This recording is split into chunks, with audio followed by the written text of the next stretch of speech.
Hello students, स्वागत है आपका pi classes bye Sachin Malik में। आज का हमारा टॉपिक क्लास 9th के लिए वर्कशीट नंबर 2। जिन बच्चों ने वर्कशीट नंबर 1 की वीडियो नहीं देखी है वो पहले वर्कशीट नंबर 1 की वीडियो देखें मेरे यूट्यूब चैनल पर जाकर, तभी आपको ये वर्कशीट अच्छे से समझ में आने वाली है, अदरवाइज़ आपको कम समझ में आएगी। ठीक है, तो पहले वो हमारी पहले नंबर की वीडियो देखें। वही संख्या पद्धति नंबर सिस्टम हमारे पास चल रहा है, वही बबलू और बबली। देखो हम, ये बबलू था, ये बबली थी।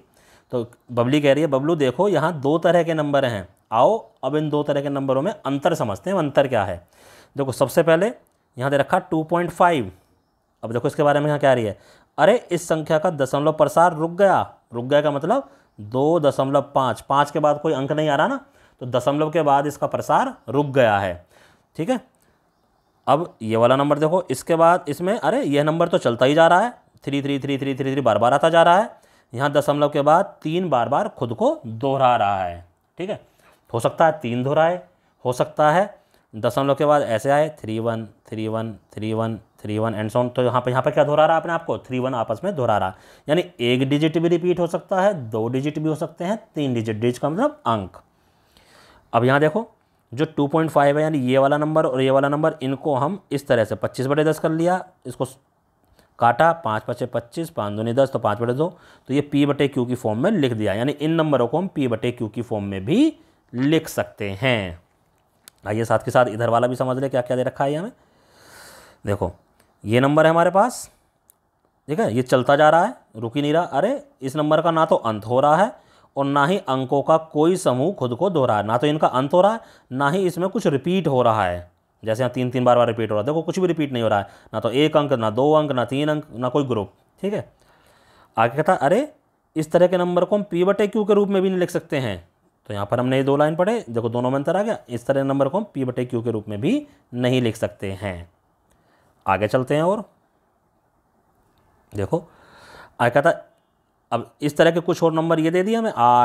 8 को हम 8/1 लिख सकते हैं, 29 को हम 29/1 लिख सकते हैं। ये तो दशमलव वाला अंत हो गया, ये भी दशमलव वाला अंत। तो ये कुछ इस तरह के नंबर दे दिए। ऐसे यहाँ पर इस तरह के कुछ नंबर ये दे दिए। आदि के अलावा ये जो √2, √3, √5, जिनका अंडर रूट नहीं निकल, जैसे हम √4 होता तो √4 को तो हम 2 लिख देते हैं, यानी जिसका अंडर रूट नहीं निकल सकता उनका कैसे निकलेगा? दशमलव में निकलेगा। कहता आदि जैसे नंबरों का दशमलव के रूप में लाएं तो उनका भी ना तो कोई अंत होगा और ना ही अंकों का कोई समूह खुद को दोहराएगा। तो इधर वाले संख्याओं को हम बोलते हैं परिमेय संख्या यानी रेशनल नंबर, और इस तरह वालों को हम बोलते हैं अपरिमेय संख्या यानी इर्रेशनल नंबर। तो आपको दोनों में अंतर समझ में आ गया होगा आसानी से। तो कहता परिमेय और अपरिमेय संख्या, इन दोनों को अगर हम मिला लें, यानी सारी नंबरों को मिला लें, तो इनको हम बोलते हैं वास्तविक संख्या यानी रियल नंबर्स। ठीक है, यानी हर तरह के जो नंबर होते हैं वो रियल नंबर तो होते ही हैं, उसमें आप रेशनल और इर्रेशनल अलग अलग छांट सकते हो, जो हमने ऊपर अंतर बताया उसके अनुसार। अब बबलू कहता है, ठीक है, अब ये बबलू बोला आओ बबली हम संख्याओं को पहचानने का खेल खेलें।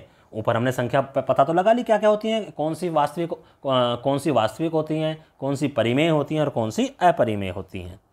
कहता है नीचे दी गई संख्याओं में परिमेय यानी रेशनल नंबर कौन से थे? जिसका दशमलव प्रसार अंत हो जाता था, या अगर अंत नहीं होता था तो कुछ अंकों का रिपीटिशन वहाँ पर होता था। जैसे 6 है, 6 को तो हम 6/1 लिख सकते हैं, कोई दिक्कत नहीं। 6 को 6.0 भी लिख सकते हैं, तो दशमलव प्रसार इसमें है ही नहीं। ठीक है, √7 को हम नहीं लेंगे उसमें, क्योंकि इसका दशमलव में इसका रूट नहीं निकल सकता। इसको ले लेंगे क्योंकि दशमलव के बाद 2 स्थान तक आ रहा है। नेक्स्ट वाले इसको हम नहीं लेंगे क्योंकि अंक ये ना तो ये दशमलव प्रसार खत्म हो रहा है और ना ही इसमें कोई अंक रिपीट हो रहा है। यस, दिस इज आवर परिमेय संख्या, क्योंकि पॉइंट के बाद 6 7 6 7 3 बार आया लेकिन खत्म भी हो गया। अगर इसको हम डॉट भी लगाते थे तब भी नेक्स्ट हमारा नहीं है, क्योंकि दशमलव प्रसार रिपीट नहीं हो रहा, ना ही खत्म हो रहा है, ना ही ये वाला है। ठीक है, इसमें यहाँ पर ये 0 पॉइंट ऐसे था। √2 भी नहीं है, हाँ ये वाला है, ये भी है और ये भी है, क्योंकि √5 का भी नहीं निकल सकता, √15 का भी निकल सकता। तो ये सारे हमारे क्या हैं? परिमेय संख्याएं। पहचान लिया हमने इसमें से। अब देखो ऊपर वाला ही क्वेश्चन है, अलग अलग नहीं है।